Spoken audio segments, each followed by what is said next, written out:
Thank you, Erica, for all your support. I'm a little under the weather today, so I've got some liquid refreshment, and hopefully my voice will hold out.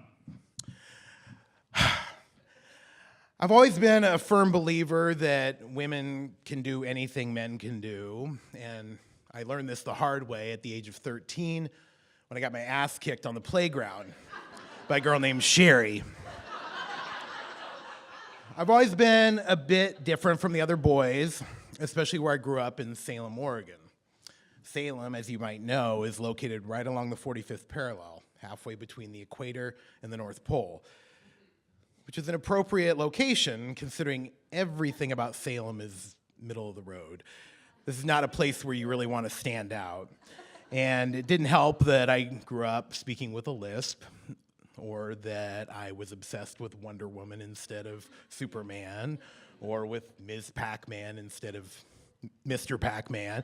And the first single I ever bought was The Main Event by Barbra Streisand. And that I was obsessively following soap operas the way that my brother followed the NFL. Fortunately, both of my parents were open-minded. My dad is a devout atheist, if there is such a thing. And to this day, he crosses out the word God on every dollar bill and rewrites our national motto to be "In us we trust," which it should. And my mother is a fallen Catholic and actually had a couple of gay friends growing up, and that was pretty rare for the 1980s in Salem, Oregon. And my mother and I, we were especially close in these years, it does seem like such a cliche for a sissy boy to be a mama's boy, but hey, we had a lot in common. I mean, we both loved to gossip, we both struggled with our weight, and every week we would go to the mall. She would head to Nordstrom, I would head to Walden Books so I could cruise the music magazines and occasionally sneak a peek at the nude centerfolds in Playgirl while nobody was looking. And around this time, most of my close friends were girls. They could probably tell I was gay, but they didn't want to pressure me, so instead they would take me dancing in Portland at an all-ages club called The City. The girls and I even occasionally had sleepovers, which prompted my Boston-born mother to shriek, "Don't you know that's weird?" No, not really. But even with all that exposure to the gay lifestyle, I didn't dare share my secret with anyone. At this point, I still bought into the rampant misinformation that homosexual urges were something you could just pray away, which was a pretty hopeless situation for somebody who didn't believe in God. Or I convinced myself that maybe I was bisexual and I just hadn't met the right girl yet. Or maybe I was asexual because at this point I hadn't kissed or been with anybody. So after graduation, I finally escaped Salem and moved to Southern California to major in journalism at Pepperdine University. And I was willing to overlook Pepperdine's affiliation with the Church of Christ because I knew that by going to a conservative college, deep down probably, that it would allow me to just not have to deal with my sexual confusion, at least for another 4 years. So it wasn't until almost a year after college when I finally confided in my dear friend, a classmate named Angela, who was about to leave the country to go to the Peace Corps in Nicaragua. How convenient. But she confessed to me that she'd been harboring a crush on me, and while I could see myself marrying her, honestly, I had just one small problem, and it was I wasn't physically attracted to her. And she was unfazed. She was like, "Well, how will you know unless you try?" So I put myself to the test to see if I really was gay, and we made out for a few hours, and I must say I passed that test with flying colors, particularly red, yellow, orange, green, blue, and purple. And my rainbow was starting to emerge. So over the next few years, I began telling close friends I was gay, but it wasn't until a panic attack sent me to the emergency room that I finally knew I had to tell everybody, including my family. I was 27 years old. And by this time, my parents were pretty much Yeah, we kind of figured it out when you were dancing in your room listening to I Need a Man by Eurythmics at top volume. But thanks for sharing. And I made up for lost time pretty quickly. And within 1 year of coming out, I got hired as the editor of Oregon's Queer News magazine. And I was already an official professional homosexual.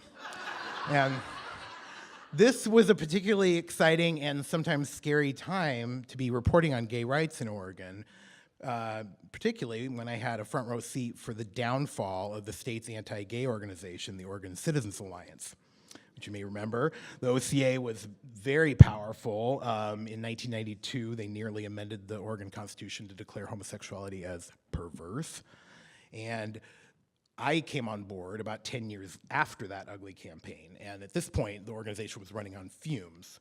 They were being sued for refusing to pay a court settlement that they owed to a lesbian photojournalist who had been assaulted at one of their events. And right before my eyes, I got to see their leader, Lon Mabon, arrested on contempt of court charges.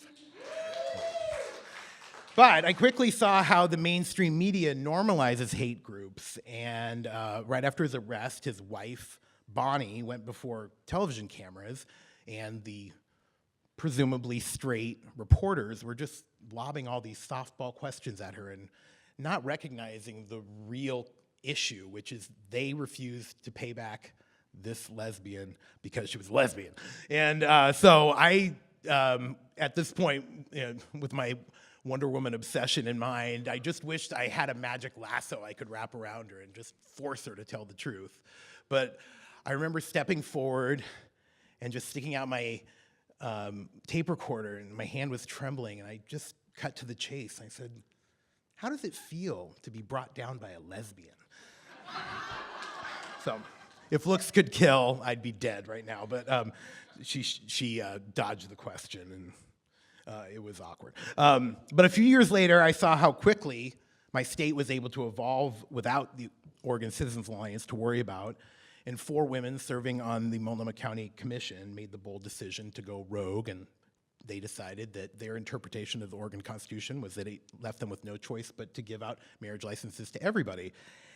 And to me, these were the real Wonder Women, and I'm so honored that I got a chance to report on this historical moment in time, which was 15 years ago this winter. So today, I work, as you just heard, as a reproductive rights advocate, and right around the time that I was invited to speak here tonight, my boss encouraged the staff to do a staff bonding exercise where she asked us where we come from and what brings us to this work. So I thought about, first of all, obviously, how men need reproductive health care too. After all, they cause most unintended pregnancies, so they should play a more active role in family planning. Duh.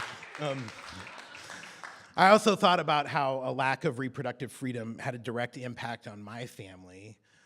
My mother was raised by an older sister because her mother abandoned the family when she was 5 years old because she didn't have reproductive freedom and couldn't handle raising 8 children anymore. I thought about my work as a journalist and how I wanted to spread truth in a world that's filled with misinformation, especially now. I thought about the bullying I experienced growing up and how homophobia and transphobia are basically extensions of misogyny. But I also thought about the times when I have perpetuated misogyny myself. When I was in grade school, my best friend was a boy named Peter. And one day he did something to upset me, and I honestly don't even remember what it was, but in an instant he was dead to me. And it wasn't enough for me to just give him the silent treatment. I wanted to get back at him and inflict pain on him. So I decided to give him a new name, Patricia, and use only female pronouns. And not only that, but I convinced all of my classmates to do the same thing. I was the bully. And in my childhood brain, shaped by everything around me in Salem, I was thinking, what could be more cruel and insulting than to be a woman? So I bring all of these experiences to this job. I consider myself really fortunate to play a small part in protecting reproductive freedom in the state that I love. And thanks in part to the brave actions of countless women who came before us, Oregon is now considered the leading state for women's health and rights. And it's important to know, though, that men can benefit from this work too. We recently passed a bill that expands access to vasectomies, the most effective form of birth control. And it also makes transgender men able to access cancer screenings and other reproductive health care without barriers. Yeah. And we also helped with a lawsuit against Donald Trump so that sex ed remains inclusive of LGBT youth. And this probably comes as a little shock, but all of my coworkers are women. And fortunately, my mom has evolved a little bit since the days when she was saying, "Don't you know that's weird?" In fact, the other day, I actually posted a photo on Facebook of we were soaking in a hot tub at a staff outing, and she just commented, "You are one lucky guy, Jimmy, always surrounded by beautiful women." Thank you.